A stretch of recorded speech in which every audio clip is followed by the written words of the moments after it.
Part 45 of 5,000 Years of War. Philip II of Macedon has a conquest of Greece to complete today. So welcome to you all, let's jump back in. 345 BC. Before going back to Philip, we see Roman victories over the Volsci with the taking of Sora and the Auronki beyond the territories of the Volsci. Also, the same year, Corinth, over here called to aid by its former colony of Syracuse, sends ships and mercenaries under Timoleon to Dionysus the Younger, tyrant of Syracuse, menaced by the Carthaginians, among others. Timoleon lands in Sicily after escaping a Carthaginian squadron. The following year, this Timoleon scores a victory at the Battle of Adranum in Sicily, but not against the Carthaginians, against one of their allies, Hicetas, tyrant of Lentini, who's occupied Syracuse. Timoleon prevails despite his numerical inferiority, and Hicetas hides behind the walls of Syracuse. But where has Dionysus of Syracuse been to then? Well, he's hiding in the citadel of the island of Ortygia, and despite Timoleon's advantage over Hicetas, he decides to abandon the game and goes into exile, straight to Corinth. What a waste, as in the end, Timoleon really manages to oust Hicetas from Syracuse, the tyrant of Lentini, then losing Carthage's support. Now, a little bit of Philip, but he's not at Greece's throat right now, content with holding the northern half of it. For now, this year the king of Macedon is defeating the Torlentian Illyrian king Pleuratos I, who's just tried to emancipate from his domination. Philip II is injured in the decisive battle, but devastates and pillages all of Illyria. And while this time, a rebellion against his rule is stamed in Pherae by the local garrison in Thessalia then. In 343, the first Samnite War erupts, opposing Rome to the peoples of the neighboring mountainous Samnium, as these attack the city of Teanum of the Sidicini, southeast of Latium. The Sidicini had first called Capua for help, but the Capuans having been defeated, Rome acts and sends Publius Decius Mus against the Samnites, whom we can see warriors on this fresco of Nola, equipped like hoplites, as the Greek way of war was still really influent in Italy. More on this later in the video.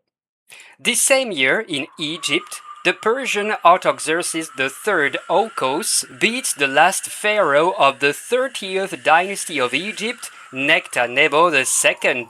Over 300,000 Persians divided in three armies would have fought 100,000 Egyptians, and Cypriots and Phoenicians allied to them, numbers to take with cautions of course. The defenders have first used the ships to block arms of the Nile and relied on fortified cities to no lasting avail. Pelusium at the entrance of Egypt is taken, and there Peribastet in this area, Bubastis in Greek, and lastly Memphis at the base of the delta of the Nile. Nectanebo II has to flee to Nubia, southward, and Egypt is made a Persian satrapy once again. In the upcoming years, Artaxerxes III will persecute the Egyptian populations, enriching the other parts of his empire at their expense. The Greek mercenaries Mentor and Memnon of Rhodes have taken part in the Egyptian conquest, and they probably play a role in ongoing reforms in the Persian army. Light and heavy cuirasses are introduced, a circular shield with indentations to increase vision or allow for spear passage, the taka, appears, the large spara shield being less employed. Some units are then formed after the hoplite model, but it will never reach the level of mastery seen in Greece, of course. Oh, and this Right here was the plinth of a statue of Nectanebo II showing the 9 bows, the very old depiction of the enemies of Egypt. Elsewhere, that's it. Philip II of Macedon starts remembering about Greece. Starts, I said. Having sent mercenaries to Argos and Messena to help them against Sparta, they, with Megalopolis too in central Peloponnese, officially ally with him this year. Sparta gets isolated in Peloponnese, losing the support of Elis northwest too.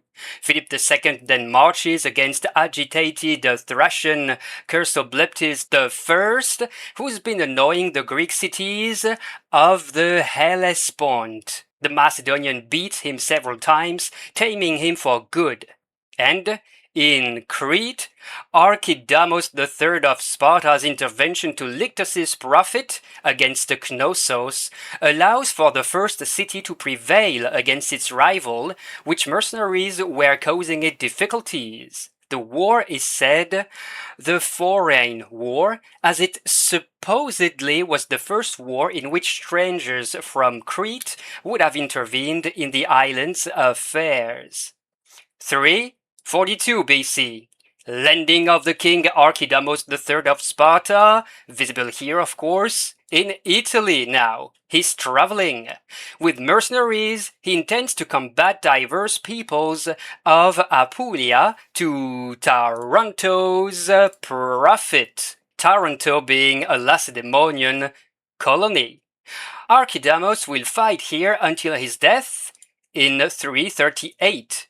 The same year, far away from there, in the China of the spring and autumn period, Wei and Zhao, this time allies, attack Han in the central plain of China, their troops led by Prince Shen and General Peng Zhuan, both of them Weis.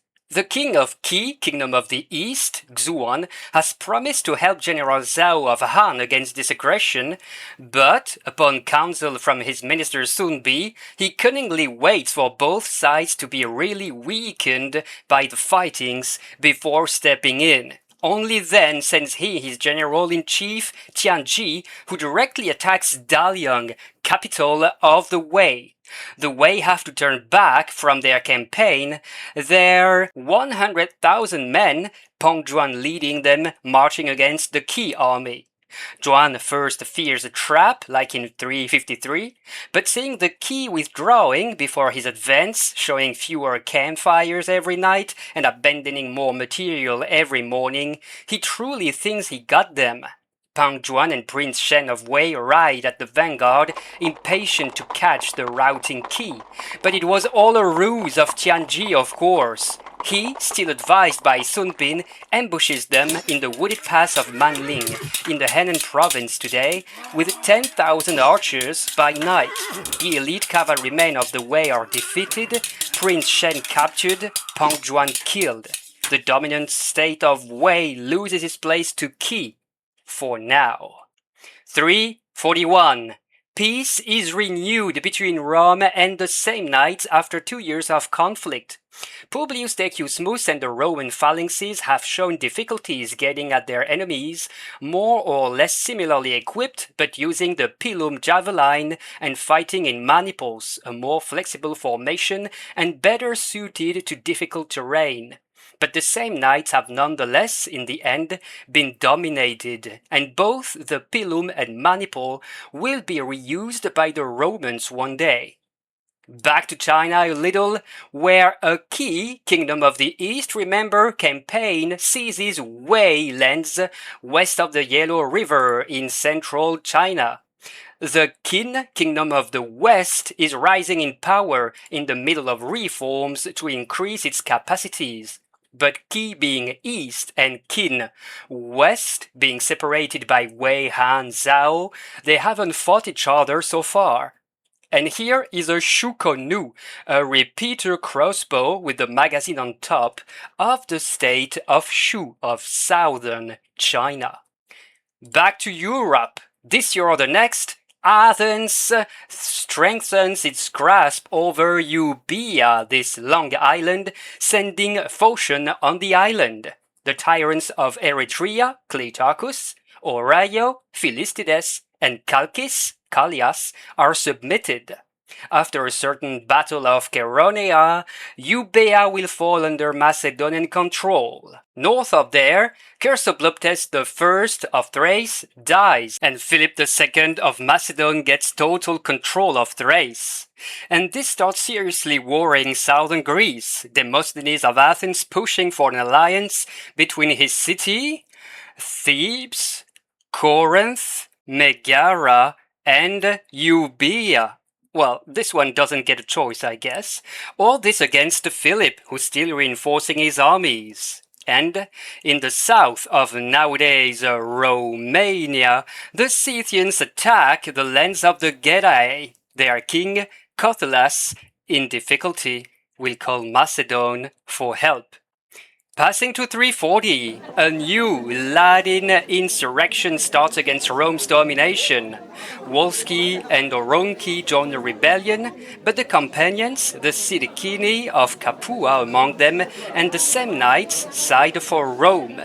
During the battle of the banks of the Veseris before Mount Vesuvius in Samnium, Consul Publius Decius Mus sacrifices himself to the gods to save his army, and maybe this actually works, giving victory to his troops, also led by the other consul of the year, Titus Manlius Torquatus.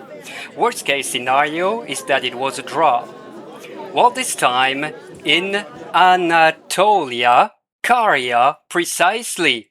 Queen Ada is overthrown by her brother Pixodaros, who's helped by Mentor, the Rhodian mercenary, who dies later this year. Ada still has the support of Carian peasantry and finds refuge in the fortress of the city of Alinda. In the meantime, still in 340, the Battle of Chrymissos is fought in Sicily between the Carthaginians and the Syracusans. These, led by the Corinthian Timoleon, beat the Punics, although they are more numerous with dozens of thousands of men, including war chariots, some dragged by 4 horses, and the Sacred Band, several thousands infantry or cavalrymen, Carthaginian citizens thought to be an elite force, and apparently killed to a man in this battle. The defeated Carthaginians have been attacked while crossing the Chrymissos River, and an unfavorable strong wind may have blown against them on top of that. Timoleon's cavalry, and then whole army, has thus scored a complete victory. Carthage, that had been here called by Hicetas of Lentini to renew efforts in Sicily, will from then on use more and more mercenaries to avoid spilling the blood of its own citizens. North of Greece now. Philip II of Macedon this year and the next intervenes to Cotholas, king of the Getaes, profit to protect him from a Scythian attack led by Atheas. Philip earns new lands and actually makes of the Getae of Cotholas his vassals. And, during the summer, the Macedonian king besieges Perinthus, southwest of Byzantium, where his general Antigonos possibly loses an eye. The king's son, Alexander, is present too. Perinthus being supported by the Persians and Byzantium, the latter is also attacked, but both sieges are lifted during the following year, Athens having also lent some help to the besieged. And we enter 339. The great Scythian king Ateas, represented on this coin, aged 90, is defeated and killed at the Battle of the Plains of the Dobruja between future Romania, Ukraine, and Bulgaria. Who is beating him? Philip II of Macedon, of course. He's found a religious pretext to attack the Scythians, and, as price of the peace, he takes 20,000 women and as many horses from them.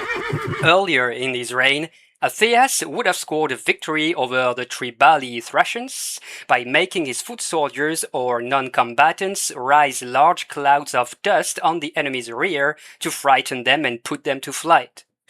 And while this time, in Greece, another sacred war starts come autumn when the Phocians are accused of cultivating the lands dedicated to Apollo near Delphi. It is the Amphictyoni and Athens that make the accusation against the Locrians of Amphissa. However, Athens, fighting elsewhere against Philip II of Macedon, soon withdraws its support to the council, and this one allies with the Macedonian. This gets dangerously interesting. We'll see what becomes of this in 338. First, in Italy, after a victory at Trifanum in Aurunci territory thanks to Titus Manius Torquatus, and also thanks to the taking of Antium from the Volsci, the Romans triumph in the Latin War. Rome, this time, is for good sovereign of all the Latin peoples and seizes lands from the companions, south, who will provide excellent riders which the Romans lack from. In Sicily, Carthage settles for a peace with Timoleon of Corinth, master of Syracuse. Since the Battle of Chrymissos, Hicetas of Lentini has received one last batch of Carthaginian mercenaries, which, after a few initial successes, has been defeated by Timoleon the Corinthian at the river Damurias. Hicetas has soon after been captured and killed. Another battle has been fought near the Abolus River against Mamercus, tyrant of Catana on the eastern coast, like Syracuse, also supported by Carthage mercenaries, but Timoleon has beaten him too. The peace establishes that the Carthaginians will content themselves with the western part of Sicily only. Timoleon probably dies the following year. We stay in 338. Philip II of Macedon, coming to the aid of the Amphictyoni, thus enters the Sacred War and takes, with no difficulty, Amphissa before marching against Thebes that has allied with Athens. And just to keep you on edge, before seeing the big battle that will ensue, let's note the uprising that erupts in Upper Egypt against the Persian oppressor. It is led by one Kaba, claiming himself pharaoh. This revolt will continue for years, until the arrival of the Macedonians, but we're not there yet. Let's add that on the Persian side of things, Artaxerxes III Oikos is assassinated during the summer, his son Artaxerxes IV taking the relief under the strong influence of eunuch and general Bagoas. Back to Greece. The end of August, or the first day of September. The coalition of 35,000 men, including 5,000 Peltast mercenaries of Thebes, over here, Athens, Corinth, Megara, between Corinth and Athens, and the century-old Achaean League of northern Peloponnese confronts Philip II of Macedon's army, slightly less numerous, at Chaeronea in Boeotia. The Macedonians have 2,000 cavalrymen positioned on the flanks of the army here and here, the Thessalians being led by his son Alexander, the future great. On the allied side, the Boeotians are on the right with their sacred band, the Athenians on the left, facing southwest between a river and the heights supporting Chaeronea's Acropolis. When the Athenians advanced against Philip, they disjoined the lines between them and the Boeotians, allowing for Alexander's cavalry to form a wedge and infiltrate the gap. At 18, Alexander and his Thessalians massacre the entire Theban sacred band, while his father on the right defeats the Athenian hoplites by way of a faked retreat. The battle is won. The Boeotian League is dismantled. de facto ending the Fourth Sacred War. Thebes is partly destroyed, and Philip II will take the lead by 337 BC's spring of the Corinthian League, where Greek cities, except Sparta, must support him as hegemon and are forbidden from making war among themselves.